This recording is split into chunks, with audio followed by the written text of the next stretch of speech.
Bertrand Russell in Praise of Idleness, 1932. Like most of my generation, I was brought up on the saying, "Satan finds some mischief still for idle hands to do." Being a highly virtuous child, I believed all that I was told, and acquired a conscience which has kept me working hard down to the present moment. But although my conscience has controlled my actions, my opinions have undergone a revolution. I think that there is far too much work done in the world, that immense harm is caused by the belief that work is virtuous, and that what needs to be preached in modern industrial countries is quite different from what always has been preached. Everyone knows the story of the traveler in Naples who saw 12 beggars lying in the sun. It was before the days of Mussolini, and offered a litter to the laziest of them. 11 of them jumped up to claim it, so he gave it to the 12th. This traveler was on the right lines. But in countries which do not enjoy Mediterranean sunshine, idleness is more difficult, and a great public propaganda will be required to inaugurate it. I hope that, after reading the following pages, the leaders of the YMCA will start a campaign to induce good young men to do nothing. If so, I shall not have lived in vain. Before advancing my own arguments for laziness, I must dispose of one which I cannot accept. Whenever a person who already has enough to live on proposes to engage in some everyday kind of job, such as school teaching or typing, he or she is told that such conduct takes the bread out of other people's mouths, and is therefore wicked. If this argument were valid, it would only be necessary for us all to be idle in order that we should all have our mouths full of bread. What people who say such things forget is that what a man earns he usually spends, and in spending he gives employment. As long as a man spends his income, he puts just as much bread into people's mouths in spending as he takes out of other people's mouths in earning. The real villain, from this point of view, is the man who saves. If he merely puts his savings in a stocking, like the proverbial French peasant, it is obvious that they do not give employment. If he invests his savings, the matter is less obvious, and different cases arise. One of the commonest things to do with savings is to lend them to some government, in view of the fact that the bulk of the public expenditure of most civilized governments consists in payment for past wars or preparation for future wars. The man who lends his money to a government is in the same position as the bad men in Shakespeare who hire murderers. The net result of the man's economical habits is to increase the armed forces of the state to which he lends his savings. Obviously, it would be better if he spent the money, even if he spent it in drink or gambling. But, I shall be told, the case is quite different when savings are invested in industrial enterprises. When such enterprises succeed, and produce something useful, this may be conceded. In these days, however, no one will deny that most enterprises fail.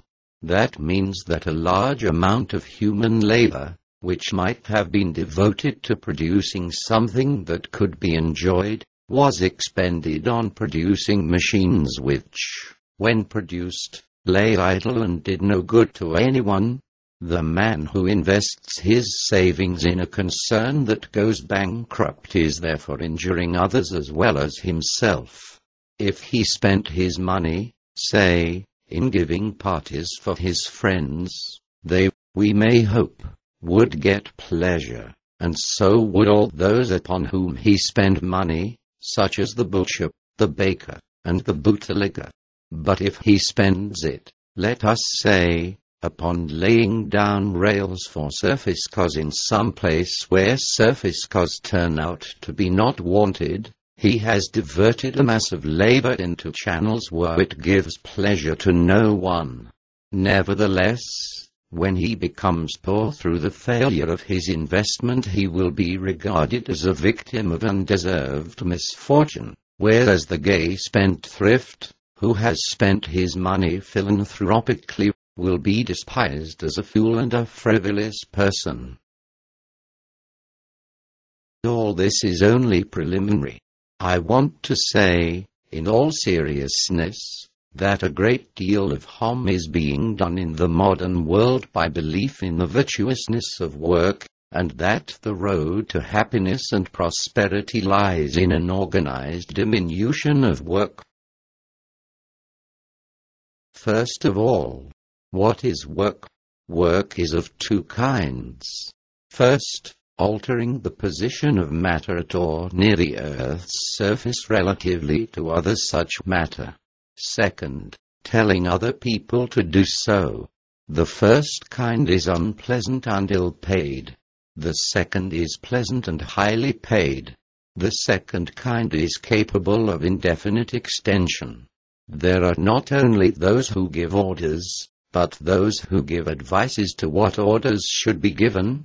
Usually two opposite kinds of advice are given simultaneously by two organized bodies of men.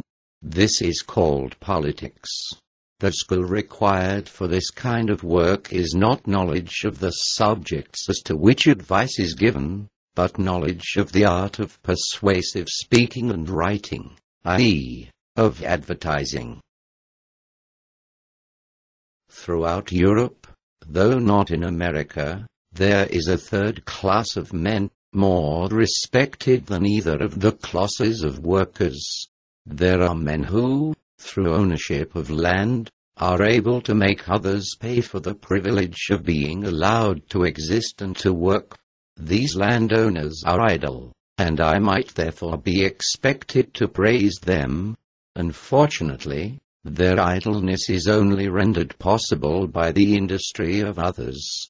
Indeed, their desire for comfortable idleness is historically the source of the whole gospel of work. The last thing they have ever wished is that others should follow their example.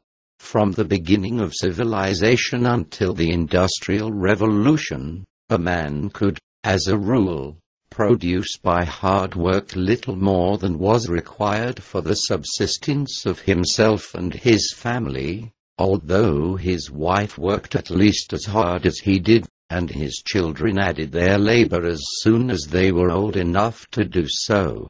The small surplus above bare necessaries was not left to those who produced it, but was appropriated by warriors and priests. In times of famine there was no surplus. The warriors and priests, however, still secured as much as at other times, with the result that many of the workers died of hunger. This system persisted in Russia until 1917. Since then, members of the Communist Party have succeeded to this privilege of the warriors and priests, and still persists in the East. In England, in spite of the Industrial Revolution, it remained in full force throughout the Napoleonic Wars, and until 100 years ago, when the new class of manufacturers acquired power. In America, the system came to an end with the Revolution, except in the South, where it persisted until the Civil War. A system which lasted so long and ended so recently has naturally left a profound impress upon men's thoughts and opinions. Much that we take for granted about the desirability of work is derived from this system, and, being pre-industrial, is not adapted to the modern world. Modern technique has made it possible